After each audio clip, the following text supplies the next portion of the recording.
إن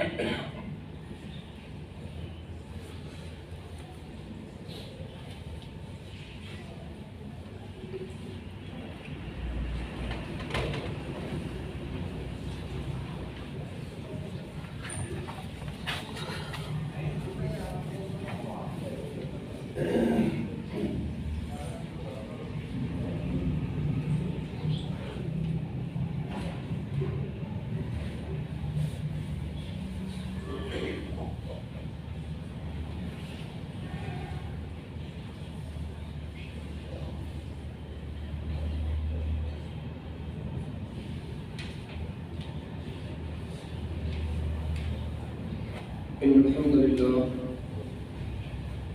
نحمده ونستعينه ونستغفره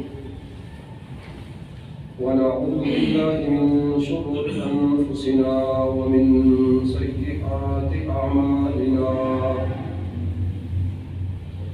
من يهده الله فلا مضل له ومن يضلل فلا هادي له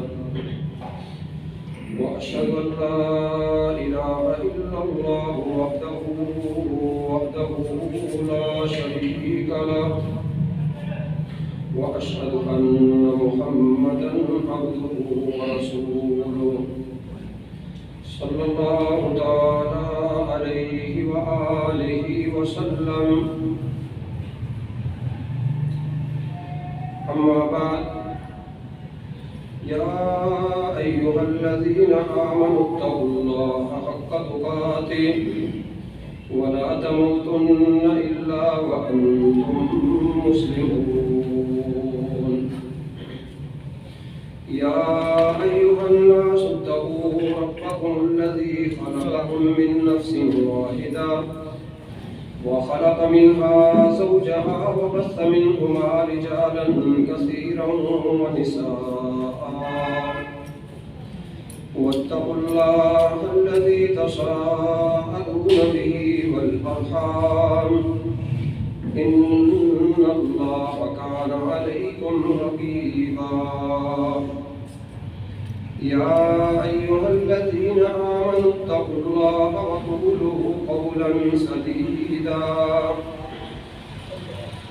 يصلح لكم أعمالكم ويغفر لكم ذنوبكم ومن يطع الله ورسوله فقد فاز فوزا عظيما. أما بعد، فإن خير الحديث كتاب الله وخير الهدي هدي محمد صلى الله عليه وسلم وشر الأمور محدثاتها وكل محدثة بدعة وكل بدعة ضلالة وكل ضلالة في النار. اللهم صل على محمد وعلى آل محمد كما صليت على إبراهيم وعلى آل إبراهيم إنك حميد مجيد. اللهم بارك على محمد وعلى آل محمد كما باركت على إبراهيم وعلى آل إبراهيم إنك حميد مجيد. رب اشرح لي صدري ويسر لي أمري واحلل عقدة من لساني يفقهوا قولي.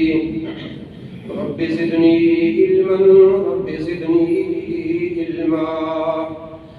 رب أعوذ بك من همزات الشياطين وأعوذ بك رب أن يحضرون. سبحانك لا علم لنا إلا ما علمتنا إنك أنت العليم الحكيم. رب أعوذ بك من همزات الشياطين وأعوذ بك رب أن يحضرون. سبحانك لا علم لنا إلا ما علمتنا سبحانك لا علم لنا إلا ما علمتنا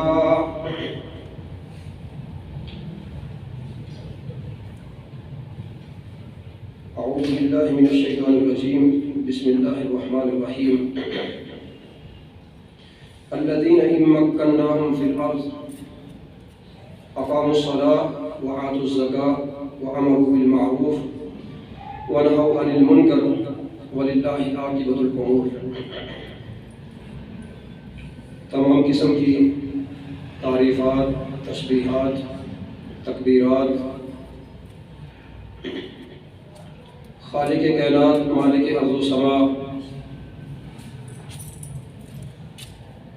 ارحم الراحمین، مالک یوم الدین، خالق کائنات رب العالمین وحدہ لا شریک لہ کے لیے درود و سلام امام کائنات، امام الانبیاء، امام القبلتین، شفیع الموحدین، رحمت للعالمین، جناب محمد کریم صلی اللہ علیہ وآلہ وسلم کی ذات گرامی پر۔ محترم سامعین، گزشتہ خطبہ جمعہ کے اندر امر بالمعروف نہی عن المنکر کے چند فوائد اور اس کی اہمیت کو آپ کے سامنے قرآن و سنت کی روشنی میں رکھا۔ آج اپنی بات کو وہیں سے آگے چلاتے ہوئے امر بالمعروف نہی عن المنکر کے فضائل اللہ تعالیٰ نے اسلامی حاکموں کی ذمہ داری بیان کرتے ہوئے فرمایا الذین ان مکناہم فی الارض، اللہ جب انہیں زمین میں حکومتیں دیتا ہے، اقتدار دیتا ہے، اختیار دیتا ہے، تو رب العالمین فرماتا ہے پھر وہ زمین میں اقتدار حاصل ہو جانے کے بعد سب سے پہلا کام جو کرتے ہیں وہ کیا کرتے ہیں؟ اقاموا الصلاۃ، نماز کو قائم کر لیتے ہیں۔ اللہ تعالیٰ یہ اسلامی حکومتوں کو توفیق بخشے کہ وہ اپنی ذمہ داریوں کو سمجھتے ہوئے ان کی ادائیگی کی فکر کریں۔ فرمایا اقاموا الصلاۃ وآتوا الزکاۃ، وہ سود کے نظام کو ختم کر کے زکوٰۃ کا نظام لے کر آتے ہیں۔ اور تیسری چیز جس کو بیان کیا وَأَمَرُوا بِالْمَعْرُوفِ وَنَهَوْا عَنِ الْمُنكَرِ، وہ بھلائیوں کا حکم کرتے ہیں، نیک کاموں کا حکم کرتے ہیں اور برائیوں کو روک دیتے ہیں۔ یہ اسلامی حکومتوں کی پہچان ہے۔ فرمایا وَلِلَّهِ عَاقِبَةُ الْأُمُورِ، اور تمام امور کا لوٹنا اللہ کی طرف ہے۔ تو محترم سامعین،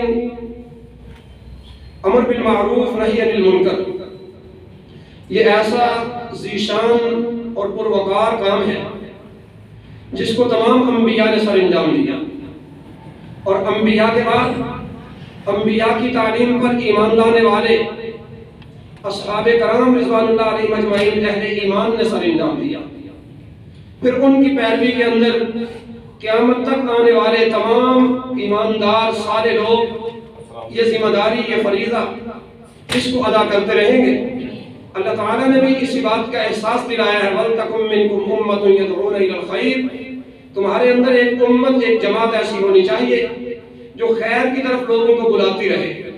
اور پھر اسی فضیلت کی وجہ سے، اسی ذمہ داری کی وجہ سے اللہ نے امتوں میں اس امت کو ممتاز فرمایا کنتم خیر امہ، تم بہترین امت ہو، اخرجت للناس، تم لوگوں کے لیے نکالے گئے ہو۔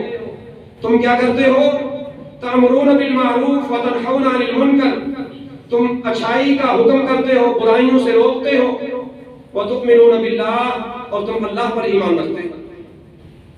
سیدہ عائشہ رضی اللہ تعالی عنہ، صدیقہ کائنات رضی اللہ تعالی عنہ فرماتی ہیں اللہ کے رسول صلی اللہ علیہ وسلم نے فرمایا بنی آدم کے جسم میں 360 جوڑ ہیں، اور ہر جوڑ پر صدقہ کرنا ہر دن اس کے لیے ضروری ہوتا ہے۔ تو اللہ کے رسول صلی اللہ علیہ وآلہ وسلم نے فرمایا فمن کبر اللہ وحمد اللہ وحلل اللہ وسبح اللہ واستغفر اللہ، جس نے اللہ اکبر کہا، لا الہ الا اللہ کہا، الحمدللہ کہا اور سبحان اللہ کہا، استغفر اللہ کہا، فرمایا اس نے ان کی 360 جوڑوں کے برابر کہا تو اس نے یہ صدقات کو ادا کر دیا۔ اور فرمایا وَعَزَلَ حَجْرًا عَنْ طَرِيقِ النَّاسِ، لوگوں کے راستے سے پتھر کو، کانٹے کو اور ہڈی کو ہٹا دیا۔ فرمایا نیکی کا حکم دیا اور برائی سے منع کیا۔ تو اللہ کے رسول صلی اللہ علیہ وآلہ وسلم نے فرمایا وہ یقین کر لے کہ اس دن اس نے اپنے آپ کو جہنم سے بچا لیا۔ یعنی جس میں تکبیرات، تسبیحات، تحلیلات، استغفار اس کثرت کے ساتھ کیا جس دن میں، اور امر بالمعروف اور نہی عن المنکر کو اختیار کیا رکھا، تو اللہ کے رسول صلی اللہ علیہ وسلم فرماتے ہیں فَإِنَّهُ يَمْشِي يَوْمَئِذٍ وَقَدْ زَحْزَحَ نَفْسَهُ عَنِ النَّارِ، تو اس دن گویا اس نے اپنے آپ کو جہنم سے بچا لیا۔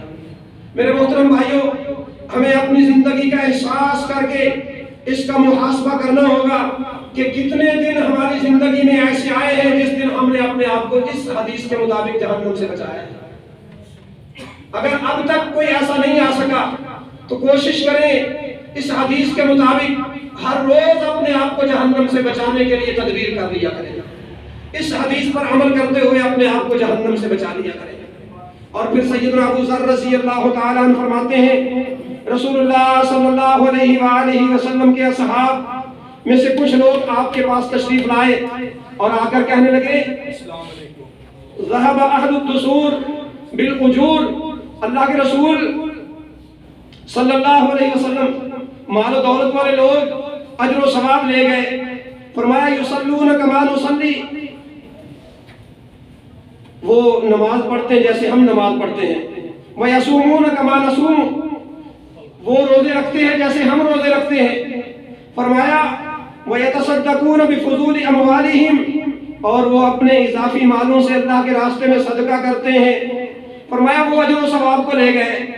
تو دیکھیے یہاں پہ صحابہ کرام کا ذوق اور شوق اور ان کا اظہار کیا ہے، وہ نمازیں پڑھتے ہیں مالدار ہو کے جیسے ہم غریب ہو کے پڑھتے ہیں۔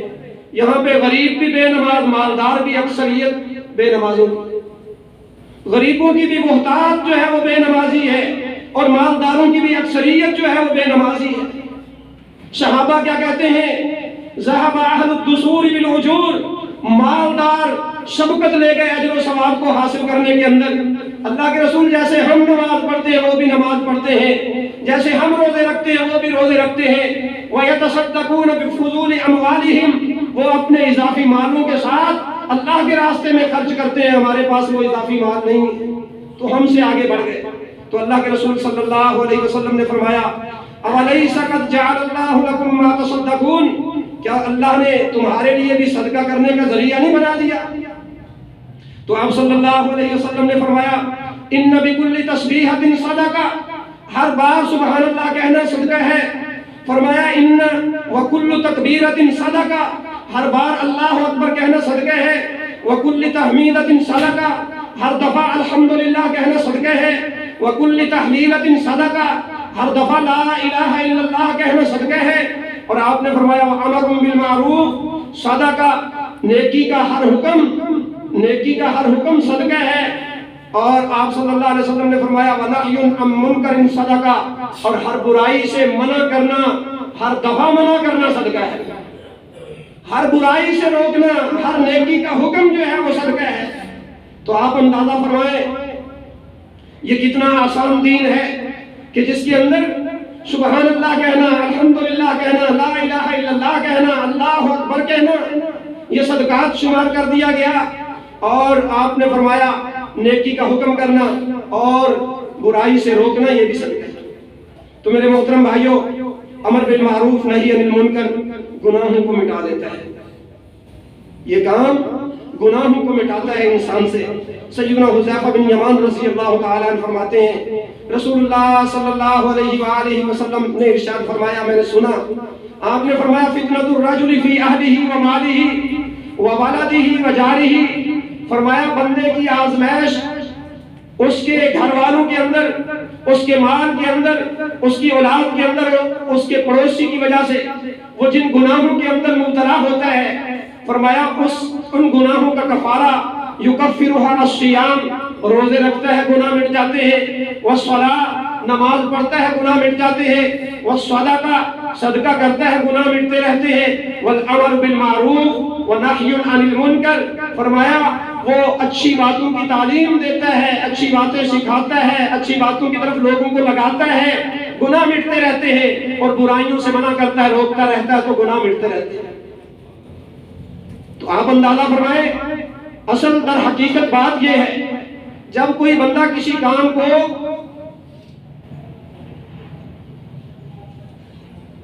پیشہ سمجھتا ہے، ملازمت سمجھتا ہے، پھر اس پر وہ بات بوجھ بن جاتی ہے، اس کے لیے اس کا ادا کرنا بوجھ بن جاتا ہے۔ اور جب وہ کسی کام کو سعادت سمجھتا ہے، سعادت سمجھتا ہے، پھر اس کے لیے اس میں جان تک کھپا دینا، جان تک لگا دینا اس کے لیے راحت کا سامان ہوتا ہے۔ اس سے جو تکلیفیں آتی ہیں، اس سے جو مصائب آتے ہیں، وہ خوشی سے برداشت کرنا اللہ اس کی طبیعت میں اتار دیتا ہے۔ اللہ اکبر۔ تو میرے محترم بھائیوں، نیکی کے کاموں کو سعادت سمجھا کریں، امر بالمعروف نہی عن المنکر کے کام کو، نیکیوں کو سعادت سمجھ کے کریں۔ اللہ آپ کے دل کو نیکی کی رغبت سے، شوق سے آپ کے دل کو بھر دے۔ اللہ، ہمیشہ آپ کی طبیعت کے اندر نیکی کی جستجو رہے گی۔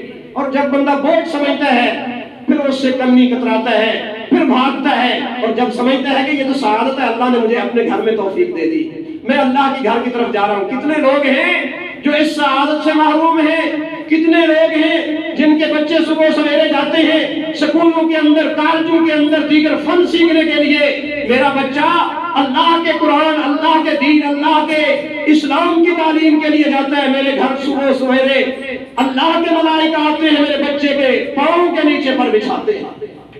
اللہ، یہ تو میرے لیے اللہ نے سعادت بنا دی ہے۔ جب ہم سعادت سمجھیں گے، پھر خوشی کے ساتھ اس کام کو احسن انداز سے کرنے کی کوشش کریں گے، اور جب ہم اس کو ڈیوٹی سمجھیں گے تو پھر ہمارے لیے یہ بوجھ بن جائے گا۔ نماز پڑھنا بھی ہمارے لیے بوجھ بن جائے گا، سبحان اللہ کہنا بھی بوجھ بن جائے گا، اللہ اکبر اللہ۔ اور جب ہم اس کو سعادت سمجھیں گے تو پھر ہم اس سے بھریں گے ہی نہیں، ہمارا دل کرے گا ہم اور نیکیاں کریں، اور نیکی کی مجلس کو اختیار کریں۔ اللہ اکبر۔ اور امر بالمعروف نہی عن المنکر نہ صرف گناہوں کی بخشش کا ذریعہ ہے، اور اس سے نہ صرف کہ انسان کو صدقہ کرنے کا اجر و ثواب ملتا ہے، بلکہ ڈھیروں اجر و ثواب جو ہے اس کے ذریعے سے انسان حاصل کر لیتا ہے۔ اور اپنے جذبات کے ذریعے سے نہیں، اللہ تعالیٰ نے خود فرمایا لا خیر فی کثیر من نجواہم، لوگوں کی اکثر مجلسوں کے اندر، ان کی اکثر گفتگو کے اندر کوئی خیر نہیں ہوتی۔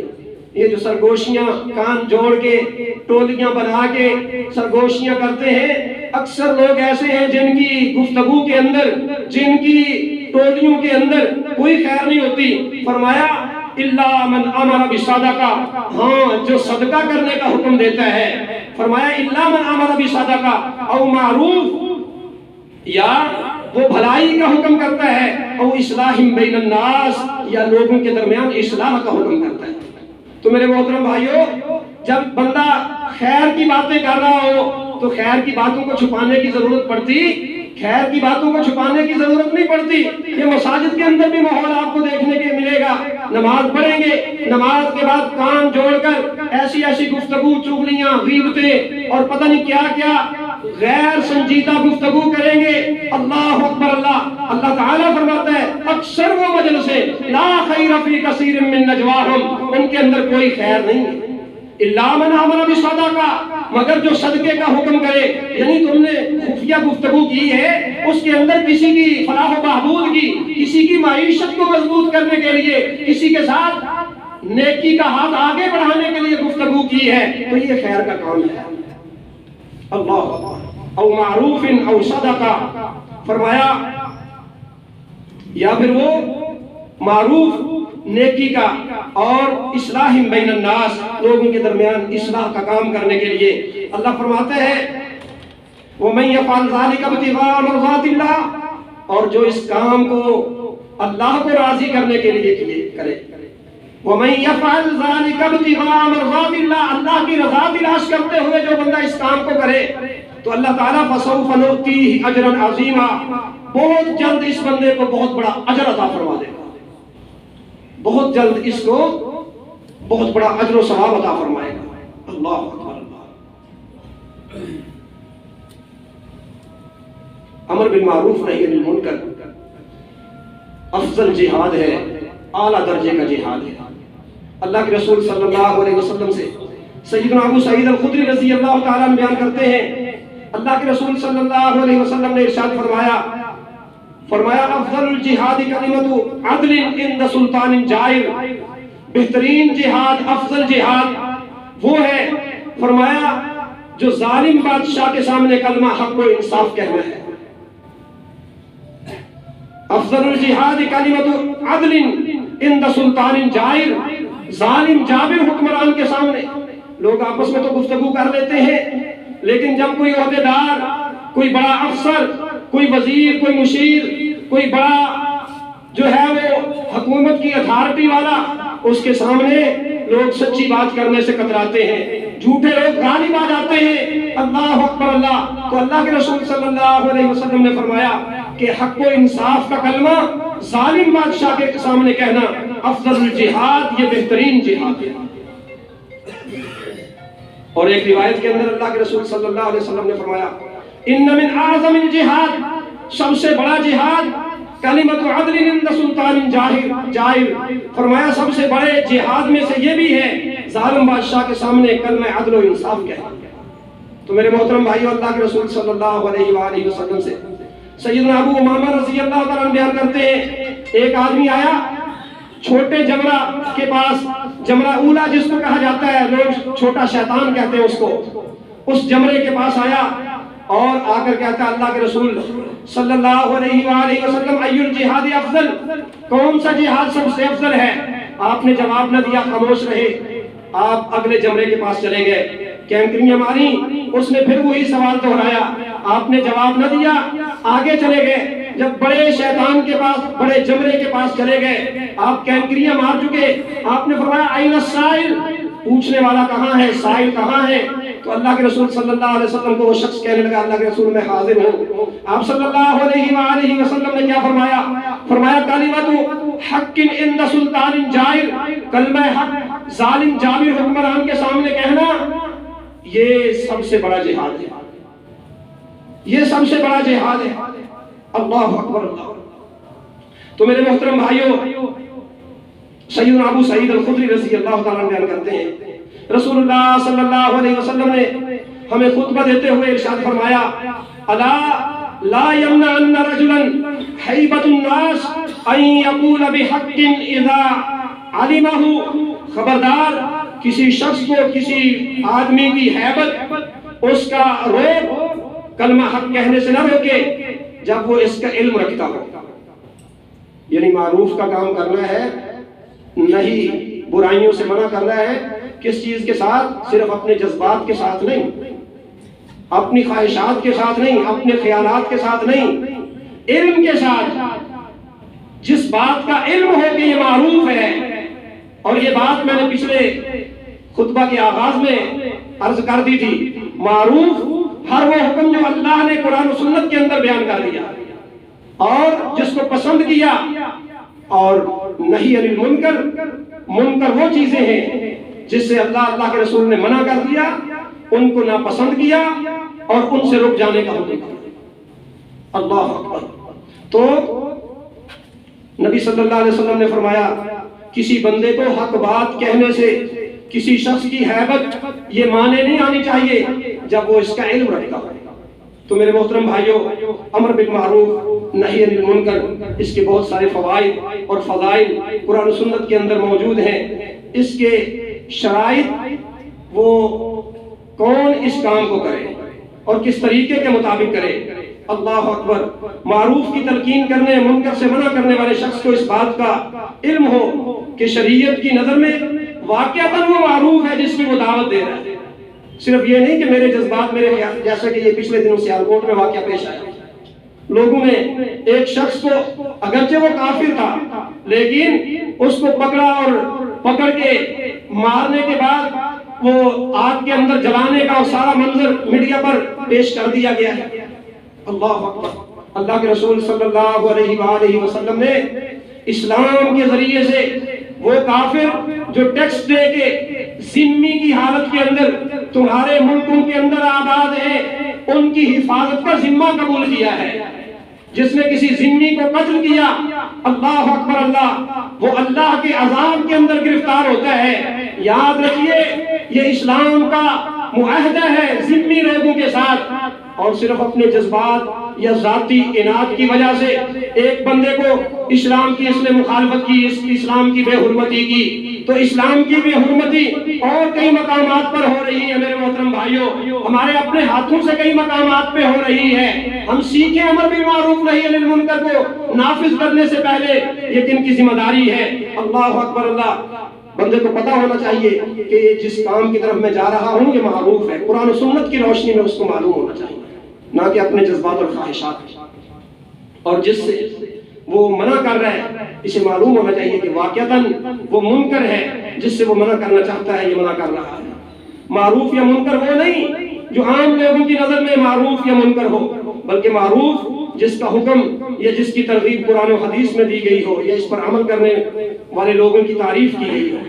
اور ایسے ہی اس کے بارے میں قرآن و حدیث میں ذکر کیا گیا ہو کہ اس کام کو اللہ پسند کرتا ہے، اس کے کرنے والے شخص کو اجر و ثواب دیتا ہے۔ گویا معروف میں ہر وہ عمل خیر شامل ہے جو قرآن و حدیث سے ثابت ہو، اور منکر وہ ہے جس سے کتاب و سنت میں منع کیا گیا ہو یا اس سے ڈرایا گیا ہو، دنیا و آخرت میں اس کے نقصانات کے متعلق آگاہ کیا گیا ہو، یا اس کے کرنے والے شخص کی مذمت کی گئی ہو، یا اسے وعید سنائی گئی ہو، یا اس پر ناراضگی کا اظہار کیا گیا ہو۔ گویا منکر میں تمام گناہ شامل ہیں، خواہ وہ بڑے ہوں یا چھوٹے، خواہ ان کا تعلق حقوق اللہ سے ہو یا حقوق العباد سے۔ اللہ تو میرے محترم بھائیوں، معروف اور منکر کی پہچان ہونی چاہیے، صرف جذبات کی بات نہیں، اپنے خواہش نفس کی بات نہیں۔ لہذا معروف کی تلقین کرنے والے شخص کو معروف کے متعلق شرعی علم کا ہونا چاہیے کہ یہ کام واقعتاً معروف ہے، اور اسی طرح منکر سے منع کرنے والے آدمی کو بھی منکر کے متعلق شرعی علم ہونا چاہیے کہ یہ کام واقعتاً منکر ہے۔ اگر اسے علم ہو تو یہ فریضہ سر انجام دے، ورنہ علم کے بغیر اس فریضے کو، اس ذمہ داری کو ادا کرے گا تو اس کے نقصان میں خود پڑنے کے اور لوگوں کو معاشرے کے اندر بگاڑ لانے کے اس کے جو ہے وہ بہت زیادہ چانسز جو ہے وہ موجود ہیں۔ اللہ تعالیٰ فرماتا ہے قُلْ هَٰذِهِ سَبِيلِي أَدْعُو إِلَى اللَّهِ عَلَىٰ بَصِيرَةٍ أَنَا وَمَنِ اتَّبَعَنِي۔ آپ کہہ دے پیغمبر صلی اللہ علیہ وسلم یہی میرا راستہ ہے، ادعو الی اللہ، میں اللہ کی طرف بلاتا ہوں۔ نیکی کا ہر حکم کس کی طرف ہے؟ نیکیاں کس کے لیے کرنی ہے؟ اللہ کے لیے۔ اور گناہ کس کے لیے ترک کرنے ہیں؟ اللہ کے لیے۔ اللہ ادعو الی اللہ، میرا راستہ کیا ہے؟ ادعو الی اللہ، میں اللہ کی طرف دعوت دیتا ہوں، اللہ کی طرف بلاتا ہوں۔ علی بصیرۃ، دلیل برہان اور حجت کے ہوتے ہوئے، فرمایا دلیل و برہان کی روشنی میں اللہ کی طرف دعوت دیتا ہوں۔ فرمایا آنا، میں خود بھی، ومن اتبعنی، اور میرے پیروکار بھی ایسا کرتے ہیں، ان کا راستہ بھی یہ ہے۔ صرف پیغمبر کا راستہ نہیں بلکہ پیغمبر کو ماننے والے تمام مومن اہل ایمان مسلمانوں کا راستہ یہ ہے، ان کا راستہ یہ ہونا چاہیے۔ میرے محترم بھائیوں، صرف جذبات سے کھیل نہیں کھیلا جائے گا، بلکہ سیکھ کر علم کے ذریعے دلائل و براہین کے ساتھ یہ فریضہ جو ہے اس کو سر انجام دیا جائے گا۔ اور یاد رکھیں جو شخص علم سے واقف نہیں ہے اس کی ذمہ داریاں کیا ہیں؟ وہ علم کے اداروں کو قائم کرے، اہل علم ان کے ضروریات، ان کے ڈیوٹیاں، جیسے سعودی حکومت جو ہے وہ ذمہ داریاں لگاتی ہے علماء کی، اور باقاعدہ باضابطہ ایک محکمہ تشکیل دے دیا ہے انہوں نے کہ سارے مالدار لوگ وہ صاحب علم نہیں ہوتے، تو صاحب علم لوگ وہ کیا کرتے ہیں؟ اپنے علم کے ذریعے معاشرے کے اندر یہ ذمہ داری پوری کرتے ہیں، اور صاحب مال لوگ اپنی ذمہ داری سے نجات حاصل کرنے کے لیے صاحب علم محکمے ادارے ان پر اپنے مال خرچ کرتے ہیں تاکہ اس ذمہ داری کو اچھے طریقے سے ادا کر کے اللہ کے ہاں ہم سرخرو ہو سکیں۔ تو میرے محترم بھائیوں، اپنے قرب و جوار کے اندر، اپنے علاقوں کے اندر اس بات کا اہتمام کیا جائے. اگر بندہ خود امر بالمعروف نہی عن المنکر نہیں کر سکتا، اپنے علاقے کے اندر کوئی عالم دین، کوئی امام، کوئی خطیب، کوئی ایسا شخص اس کو تعین کیا جائے جس کی ذمہ داری ہو کہ وہ علاقہ بھر میں معروف کا کام کرے، منکر سے منع کرے. اللہ ہمیں یہ ذمہ داریاں سمجھ کر ان کو پورا کرنے کی توفیق نصیب فرمائے. اور امام بخاری رحمہ اللہ علیہ نے اپنی صحیح میں ایک باب قائم کیا جس کا عنوان ہے باب العلم قبل القول والعمل. علم سیکھنا، علم حاصل کرنا، قبل القول والعمل، کہنے سے پہلے، تقریر کرنے سے پہلے، دعوت دینے سے پہلے، گفتگو، ذہن سازی کرنے سے پہلے، قبل القول والعمل، علم حاصل کرنا کہنے اور عمل کرنے سے پہلے.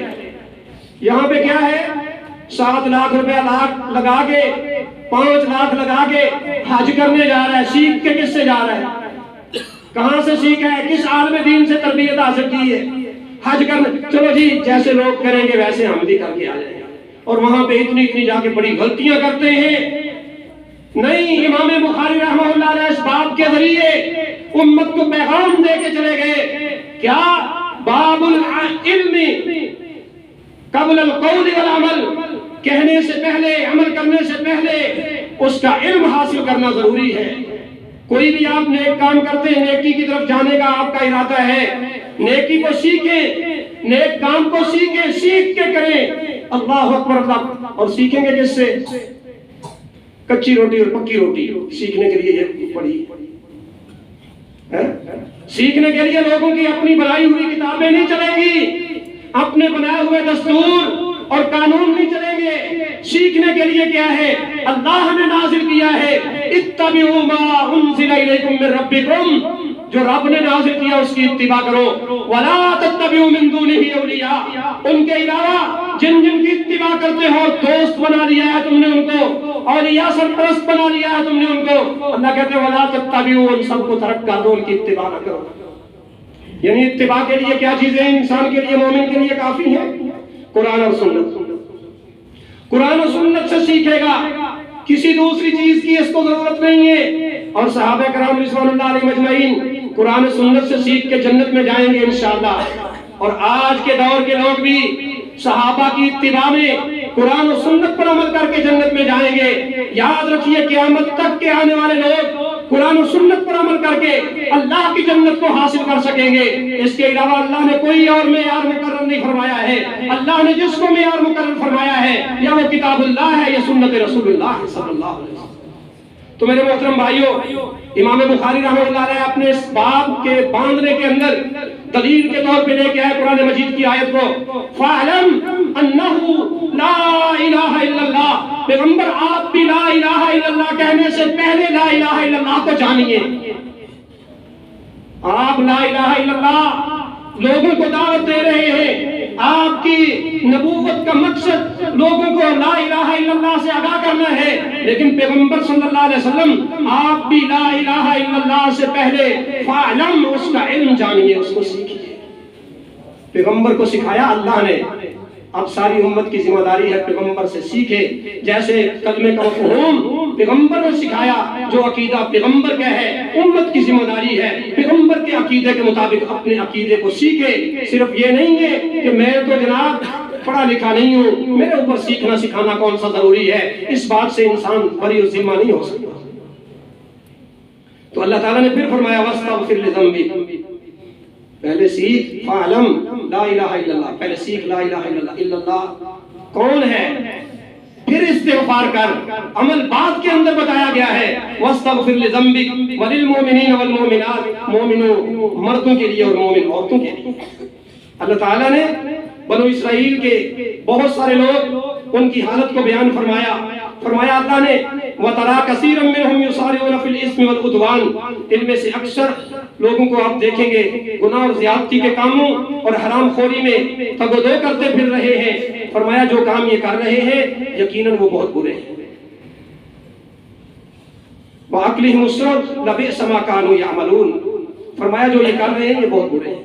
اور پھر اللہ تعالیٰ نے اس کے بعد علماء کو تنبیہ کرتے ہوئے فرمایا لولا ينهاهم الربانيون والاحبار عن قولهم الاسم واكلهم السحت لبئس ما كانوا يصنعون۔ ان کے مشائخ اور علماء انہیں گناہ کی بات کرنے اور حرام کھانے سے کیوں نہیں منع کرتے، یقیناً بہت برا ہے جو یہ لوگ کر رہے ہیں۔ تو میرے محترم بھائیوں، اس سے یہ بھی معلوم ہوتا ہے خاموش رہنا برائیوں کو دیکھ کر یہ بہت بڑا گناہ ہے، اور یہ آیت اس بات پر دلالت کرتی ہے۔ امام قرطبی رحمہ اللہ علیہ فرماتے ہیں برائی سے نہ روکنے والا شخص ایسے ہی ہے جیسے وہ خود برائی کا ارتکاب کر رہا ہو، لہذا اس آیت میں سخت تنبیہ ہے ان علماء کو جو امر بالمعروف اور نہی عن المنکر کے کام کو روک دیتے ہیں، نہیں کرتے۔ اور سیدنا عبداللہ ابن مسعود رضی اللہ تعالیٰ عنہ سے پوچھا گیا، آپ فرماتے ہیں جانتے ہو زندوں میں مردہ لوگ کون ہیں؟ زندوں میں مردہ لوگ کون ہیں؟ اللہ اکبر۔ تو آپ فرماتے ہیں زندوں کے اندر مردہ لوگ وہ ہیں جو برائیوں کو دیکھیں اور برائیوں کو دیکھ کر پھر وہ برائیوں سے منع نہ کریں۔ یعنی بندے کا ضمیر اس وقت مر جاتا ہے جب وہ برائی کو دیکھتا ہے اور وہ برائی پر خاموش رہتا ہے۔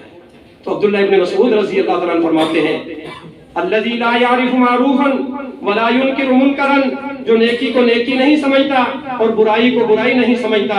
اللہ اکبر۔ تو میرے محترم بھائیوں، رسول اللہ صلی اللہ علیہ وآلہ وسلم نے اس کے مرتبے بیان کیے ہیں۔ برائی کو دیکھو، ہاتھ سے روک دو، اور ہاتھ سے نہیں تو اپنی زبان سے روک دو، اور اگر ایسا بھی نہیں کر سکتے تو آپ صلی اللہ علیہ وسلم نے فرمایا پھر اپنے دل کے اندر برائی کو برا جانو، اور آپ صلی اللہ علیہ وسلم نے فرمایا یہ ایمان کا کمزور ترین درجہ ہے، جو برائی کو دل کے اندر بھی برا نہ سمجھے۔ مثال کے طور پہ دیوس، آپ نے فرمایا جنت میں نہیں جائے گا۔ اب دیوس کون ہے؟ جس کے سامنے اس کی بہن اس کی بائک پہ اس کی سواری پہ بے پردہ ہو کے ننگی ہو کے وہ پیچھے بیٹھی ہے، لوگوں کو دعوت نظارہ پیش کر رہی ہے۔ گھروں کے اندر، محلوں کے اندر، ہماری مارکیٹوں کے اندر عورتوں کا بے پردہ ہو کر گھومنا، کیا ان کے بھائی نہیں ہیں؟ کیا ان کے شوہر نہیں ہیں؟ کیا ان کے والدین نہیں ہیں؟ اللہ اکبر اللہ۔ تو یہ ہمارے معاشرے کے اندر برائی کا ایک عنصر ہے، اور اس کی کئی ایک مثالیں ہیں۔ اللہ کے رسول صلی اللہ علیہ وسلم نے فرمایا دیوس جنت میں نہیں جائے گا۔ تو میرے محترم بھائیوں، امر بالمعروف نہی عن المنکر یہاں تو ہم اپنے ہاتھوں سے کر سکتے ہیں، اپنے گھروں پر کنٹرول کرنا زبان سے بھی کر سکتے ہیں، اللہ اکبر اللہ، لیکن یہاں بہت بڑی آزمائش ہے۔ مسجدوں کے نمازی، تہجد گزار اور عقیدہ توحید رکھنے والے، جب کوئی شادی کا موقع ہوتا ہے یا وفات کا موقع آتا ہے تو پھر ہمارے گھروں کا جو منظر ہوتا ہے ابلیس اس پر بہت خوشیاں مناتا ہے۔ میرے محترم بھائیو، اللہ کے رسول صلی اللہ علیہ وآلہ وسلم نے یہ پہلا مرتبہ بیان کیا تو رسولوں نے اس پہلے مرتبے کو اختیار کیا۔ سیدنا ابراہیم علیہ السلام نے جب دیکھا قوم بتوں کو پوج رہی ہے، قسم اٹھائی اللہ لَأَكِيدَنَّ أَصْنَامَكُمْ بَعْدَ أَن تُوَلُّوا مُدْبِرِينَ، اللہ کی قسم جب تم لوگ پیٹ پھیر کر چلے جاؤ گے میں تمہارے ان بتوں کے خلاف کارروائی کروں گا۔ اور پھر کیا کیا؟ فَجَعَلَهُمْ جُزَازًا إِلَّا كَبِيرًا لَهُمْ، اپنے ہاتھ سے ان کے ٹکڑے ٹکڑے کر دیے، ان کے بڑے کو چھوڑ دیا تاکہ اس کی طرف لوٹے۔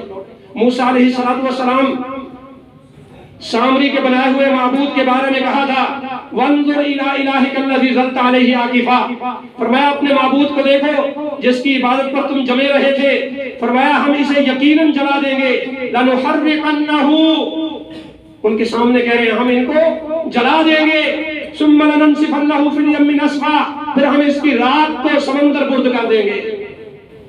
اور ایسا کیا پھر، اللہ اکبر اللہ۔ رسول اللہ صلی اللہ علیہ وسلم نے فتح مکہ کے موقع پر ہاتھ سے برائی کو روکا۔ آپ نے وہ سیدنا اسماعیل، سیدنا ابراہیم علیہ السلام کی بنائی ہوئی مورتیاں جو مشرکین نے بنا کر بیت اللہ کے قرب و جوار کے اندر سجا رکھی تھی اور ان کے ہاتھوں کے اندر تیر تھما رکھے تھے، آپ نے ان کو نکلوایا اور ان کو توڑوایا، اور آپ نے فرمایا جاء الحق زہق الباطل، توحید آ گئی، شرک بھاگ گیا، حق آ گیا، باطل دب گیا۔ اللہ اکبر اللہ۔ آپ صلی اللہ علیہ وسلم نے اپنے ہاتھ سے اس بات کو کر کے دکھایا۔ اور سیدنا عبداللہ بن عباس رضی اللہ تعالیٰ عنہ فرماتے ہیں آپ نے ایک آدمی کے ہاتھ میں سونے کی انگوٹھی دیکھی، آپ نے اس کو اتارا اور اتار کے پھینک دیا، اور آپ نے فرمایا کہ تم میں سے کوئی بندہ یہ بات پسند کرتا ہے کہ وہ آگ کا انگارہ اپنے ہاتھ پہ اٹھا کے رکھ لے؟ اپنے ہاتھ سے یہ کام کیے ہیں رسول اللہ صلی اللہ علیہ وسلم نے۔ پھر وہ اس آدمی سے کہا گیا اس کو پکڑ لے، فرمایا اللہ کی قسم میں اس کو کبھی نہیں پکڑوں گا جس کو اللہ کے رسول صلی اللہ علیہ وسلم نے ناپسند کیا۔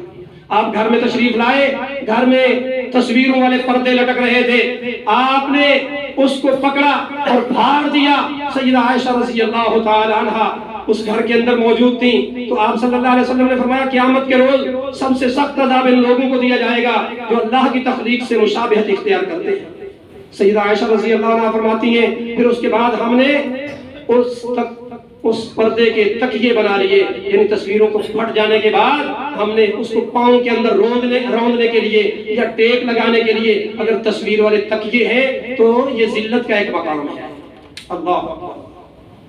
تو میرے محترم بھائیوں، آج 17 دسمبر ہے، اس کے بعد 25 دسمبر تک یاد رکھیے یہ مسلمانوں کا سال، اس کا اختتام نہیں ہو رہا، نہ آغاز ہو رہا ہے۔ تو ان دنوں میں بعض ہیپی اور مختلف قسم کے الفاظ جو ہیں وہ مسلمان شیئر کرتے ہیں، یہ میسیجز گروپوں کے اندر شیئر ہوتے ہیں۔ اللہ اکبر اللہ، یہ بھی امر بالمعروف نہی عن المنکر کی ایک ذمہ داری ہے، ہم اپنے عقیدے کو سمجھیں۔ اس دن وہ خوشی مناتے ہیں عیسائی کس عقیدہ پر کہ اس دن 25 دسمبر کو نعوذ باللہ من ذالک اللہ نے اپنے گھر بیٹا پیدا کیا جس کا نام عیسیٰ تھا علیہ السلام۔ تو یہ مسلمانوں کا عقیدہ نہیں ہے، قرآن کا عقیدہ نہیں ہے، اسلام کا یہ عقیدہ نہیں ہے، لہذا اس بات کو جتنا بھی ہو سکے روکیے، ختم کیجئے، اور اپنے گروپ والوں کو، اپنے عزیز رشتہ داروں کو اس بات سے متنبہ کیجئے کہ ہمارے گروپ کے اندر ہمارے موبائل فون نمبر پر کوئی ایسے کی خوشخبری یا کوئی ایسے کا میسج ہماری طرف نہ بھیجا جائے۔ اللہ تعالیٰ رسول اللہ صلی اللہ علیہ وسلم کی حدیث آپ نے فرمایا بنی آدم مجھے اذیت دیتا ہے، بنی آدم مجھے گالی دیتا ہے۔ فرمایا یہ اللہ تعالیٰ کہتا ہے کہ بنی آدم مجھے گالی دیتا ہے، بنی آدم مجھے اذیت دیتا ہے، تو اللہ کے رسول صلی اللہ علیہ وسلم نے فرمایا کہ اللہ کو گالی کیا ہے؟ اللہ کو گالی یہ ہے کہ بندہ کہتا ہے اللہ کے گھر بیٹا پیدا ہوا۔ جیسے مسلمانوں سے بھی آپ سنتے ہیں نور من نور اللہ، یہ اسلام کی آواز نہیں ہے، یہ شرک کی آواز ہے، یہ کفر کی آواز ہے۔ نور من نور اللہ کیا مطلب کہ اللہ کے نور میں سے نور جدا ہوا، پھر وہ فوت بھی ہوا اور اس نے پتھر بھی کھائے، اس نے جنگیں بھی لڑی، اللہ اکبر، وہ لہو لہان بھی ہوا، اس کے دندان بھی شہید کیے گئے، وہ پھر فوت ہونے کے بعد اور اسے قضائے حاجت بھی آتی تھی، وہ کھاتا پیتا بھی تھا۔ اللہ کون ہے؟ لا الہ الا اللہ، وہ اکیلا ہے۔ الواحد، وہ اکیلا ہے۔ الاحد، وہ اکیلا ہے۔ فلا تضربوا للہ الامثال، اللہ کے لیے مثالیں نہ بیان کرو۔ تو اللہ کے رسول صلی اللہ علیہ وسلم نے فرمایا جو بندہ یہ کہتا ہے اللہ کے گھر بیٹا پیدا ہوا، وہ اللہ کو گالی دیتا ہے۔ تو کیا آپ ان کی خوشی میں شامل ہوں گے؟ اگر آپ ان کو مبارکباد دیتے ہیں تو آپ اس بات کے دعویدار ہیں، آپ نے اس بات کو تسلیم کر لیا۔ اور اللہ کو اذیت دینا، اللہ اکبر، اس کو جھٹلانا کیا ہے؟ بنی آدم مجھے جھٹلاتا ہے، فرمایا جب میں مر جاؤں گا، بنی آدم کہتا ہے پھر مرنے کے بعد مجھے کوئی دوبارہ زندہ نہیں کرے گا، فرمایا اللہ احکم الحاکمین یہ فرماتا ہے۔ تو اللہ احکم الحاکمین نے اس کی بے شمار مثالیں پیش کی، فرمایا زمین کو دیکھ لو، یہ تمہارے لیے پیداوار پیدا کرتا ہے، اللہ پیدا کرتا ہے آسمانوں سے بادلوں کا نظام، سورج چاند کا نظام، تاروں کا نظام، پھر دہا کے برسانا، پھر زمین سے دانے اگانا۔ اس کو سمجھتے ہو، یہ تمہاری سمجھ میں آتا ہے، تو یہ کیوں نہیں سمجھ میں آتا کہ تمہارے زمین میں چلے جانے کے بعد تمہیں بھی دوبارہ اللہ زندہ کر دے گا۔ تو اللہ تعالیٰ ہمیں عقیدہ توحید پر، عقیدہ اسلام پر زندہ رکھے، اور جب ہماری موت آئے اللہ اسلام پر ہمیں موت عطا فرمائے۔ اللہ امر بالمعروف نہی عن المنکر کو اپنی ذمہ داری اور سعادت سمجھ کر ہمیں اس کو ادا کرنے کی توفیق نصیب فرمائے۔ آخر دعوانا الحمدللہ۔